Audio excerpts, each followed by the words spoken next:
Novena a Nossa Senhora Auxiliadora, Maria, auxílio dos cristãos, a invocação dos tempos difíceis.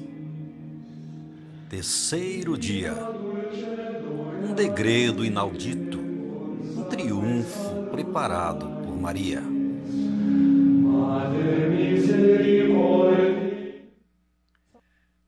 Em nome do Pai, e do Filho, e do Espírito Santo. Amém. Rezemos todos juntos a oração a Nossa Senhora Auxiliadora. Ó Maria, Virgem poderosa, vós sois a grande e ilustre proteção da Igreja. Vós sois o maravilhoso auxílio dos cristãos. Vós sois terrível como um exército em ordem de batalha. Vós somente haveis destruído as heresias em todo o mundo. Vós, nas angústias, nas lutas e dificuldades da vida, vós, nos perigos, defendei-nos do inimigo. E na hora da morte, acolhe nossa alma no paraíso. Amém. Amém. Nós estamos realizando esta novena, a intenção geral, pelo apostolado educacional, em todas as suas necessidades espirituais e temporais, para que os católicos entendam a necessidade e a urgência da educação católica das nossas crianças, e rezamos de modo especial pelos nossos benfeitores. E por aquela intenção que você também está colocando no seu coração, a intenção particular pela qual você acompanha essa novena. Nós recordamos que as disposições de alma para esta novena é aumentar a devoção à Nossa Senhora e ao Santíssimo Sacramento.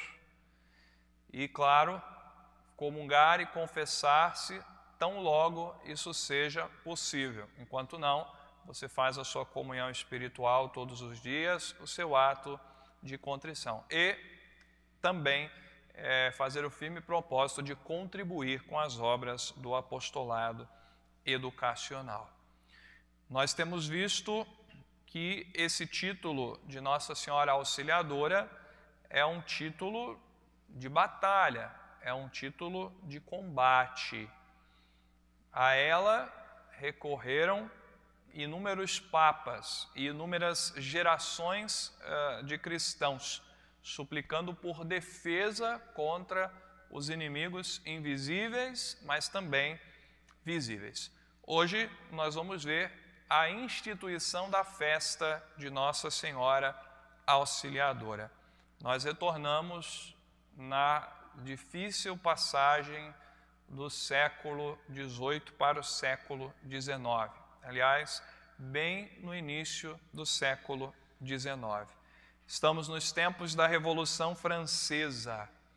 Esta revolução que, depois da Revolução Protestante, desferiu um duríssimo golpe contra a Igreja e acabou contribuindo para que subisse ao poder Napoleão Bonaparte, que continuará a empreender uma dura perseguição à Igreja, particularmente pela invasão dos estados pontifícios e a prisão do Papa Pio VII no Palácio de Fontainebleau, próximo a Paris. Então, se trata de um homem que tornou prisioneiro o próprio Santo Padre, o Papa Pio VII.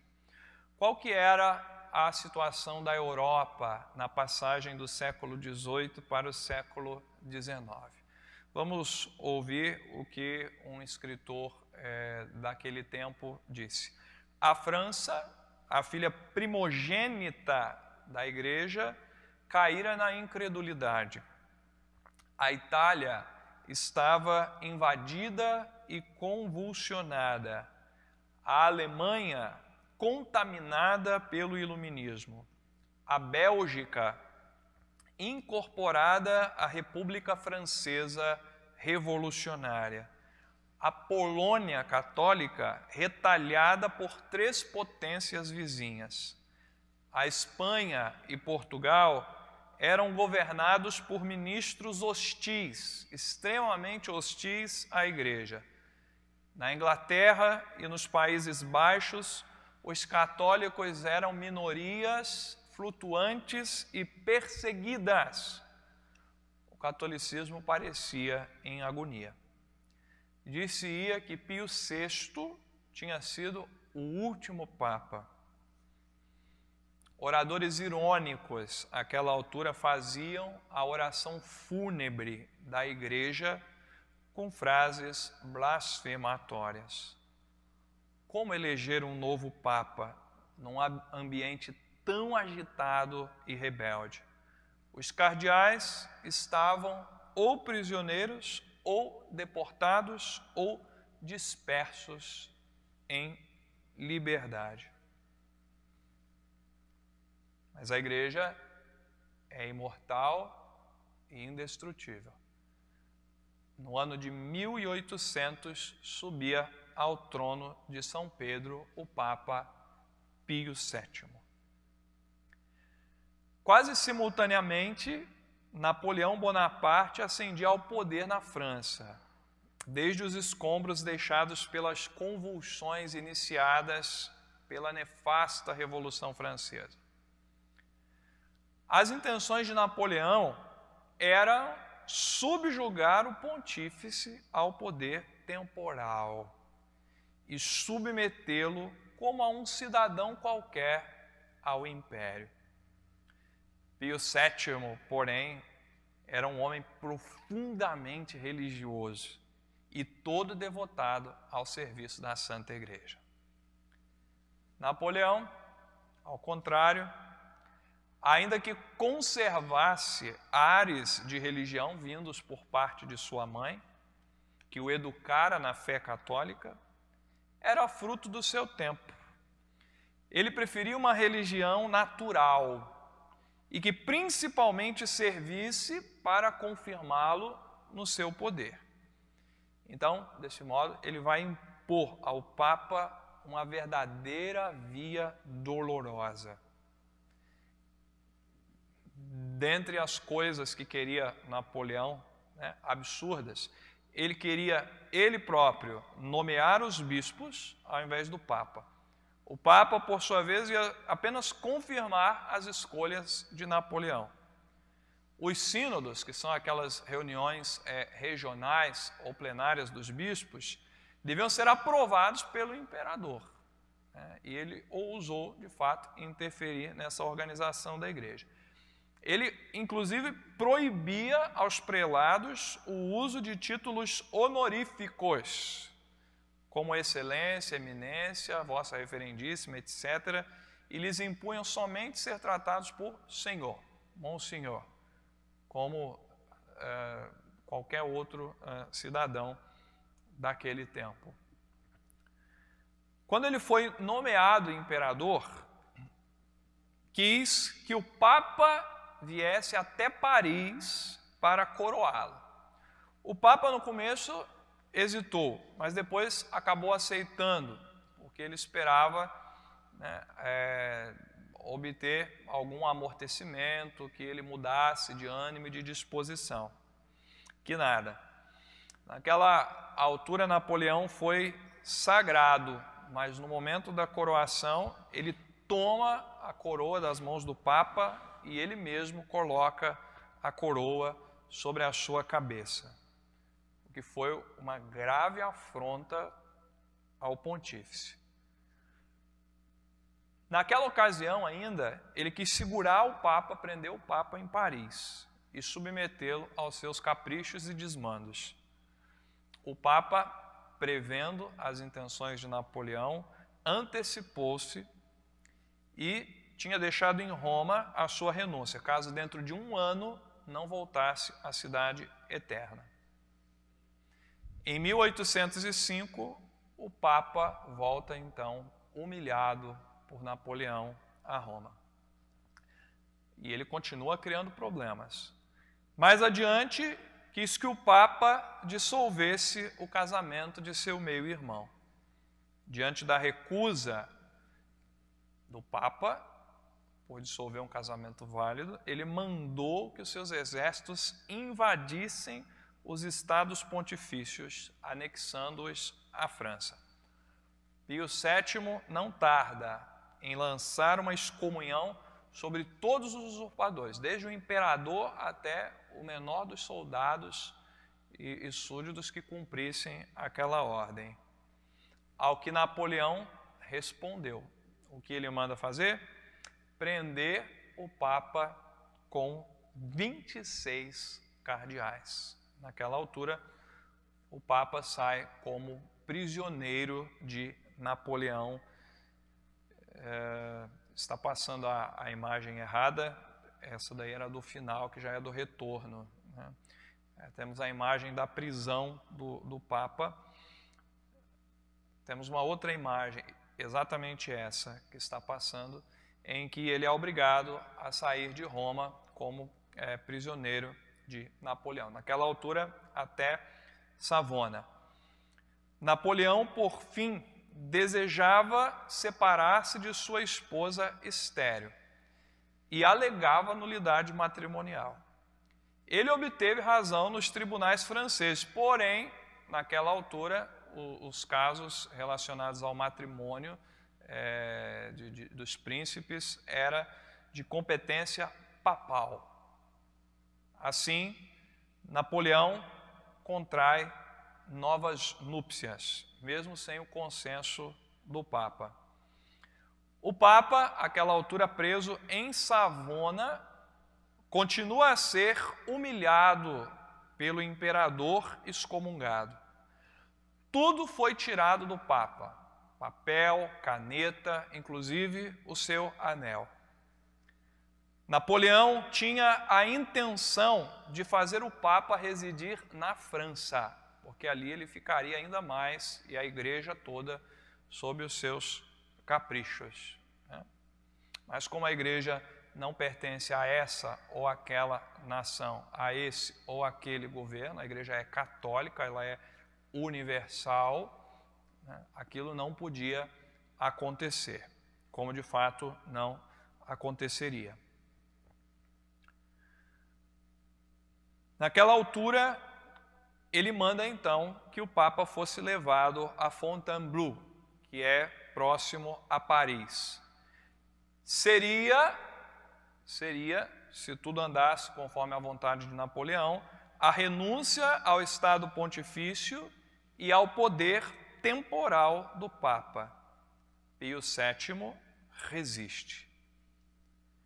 A essa altura, começa a derrocada política de Napoleão, que vai sofrendo uma série de derrotas. O Papa finalmente será liberado no dia 10 de março de 1814. E no mesmo dia, ele não espera, ele se põe a caminho de Roma, a cidade papal, onde está o túmulo de São Pedro. Enquanto da cidade eterna, os romanos, ao receberem a notícia, preparavam um solene ingresso, uma entrada triunfal para o Santo Padre. No dia 11 de abril, Napoleão é rendido no mesmo lugar onde ele tinha feito o Santo Padre prisioneiro, é obrigado a assinar a sua renúncia, a sua abdicação. Pio VII reentra gloriosamente na cidade eterna no dia 24 de maio. Napoleão, com a derrota definitiva em Waterloo, no dia 18 de junho de 1815, é mandado em exílio para a ilha de Santa Helena. Todos nós estudamos isso na escola, né? Ouçam bem, nos próximos 6 anos de vida, que Napoleão ainda teria pela frente, o Papa se dignou a dirigir sua caridade para com o exilado recebendo e cuidando dos seus familiares. O próprio Papa se encarregou de cuidar da família de Napoleão, mesmo depois de tanta injustiça e de tanto sofrimento que ele tinha provocado ao Santo Padre. Em Savona, e para nós é importante, existe um santuário dedicado a Nossa Senhora. Enquanto estava prisioneiro naquela cidade, o Papa tinha recorrido ao auxílio de Nossa Senhora. E ele fez uma promessa ali, que assim que ele fosse libertado de Napoleão, ele voltaria ali no seu santuário e a coroaria solenemente. Quando ele está retornando para Roma, ele passa por Savona e oferece a Nossa Senhora uma coroa de ouro. Naquela ocasião, o Papa recuperava o seu poder temporal com os bens da igreja, que também tinham sido aprisionados por Napoleão. E como prova de agradecimento à Mãe de Deus, ele instituiu para o ano seguinte, no dia 24 de maio, a festa de Nossa Senhora Auxiliadora, que nós nos preparamos com esta novena para celebrá-la. Então, quem esteve conduzindo todas as coisas e dando a vitória ao Papa, dando mais uma vitória entre inúmeras vitórias à Igreja, Nossa Senhora Auxiliadora. Por isso, nós dizemos que esta é uma invocação muito especial para os tempos difíceis. Vamos agora para a bênção final, a bênção de Maria Auxiliadora, que encerra este terceiro dia da nossa novena.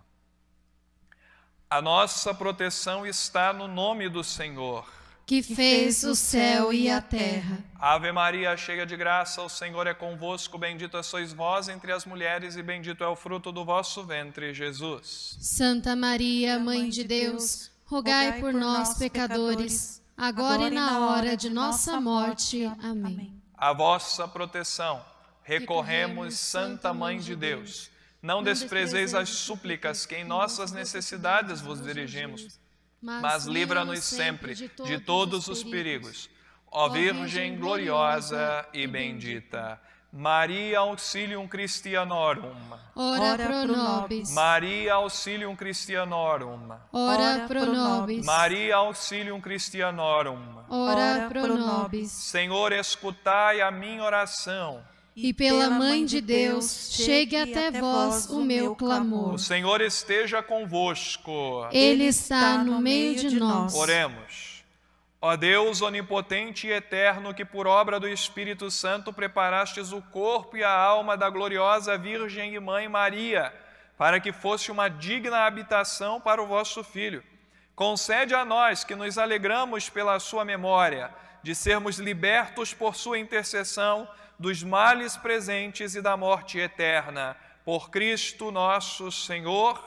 Amém. A bênção de Deus Todo-Poderoso, Pai, Filho e Espírito Santo, desça sobre vós e permaneça para sempre. Amém. Ide em paz e o Senhor vos acompanhe. Graças a Deus.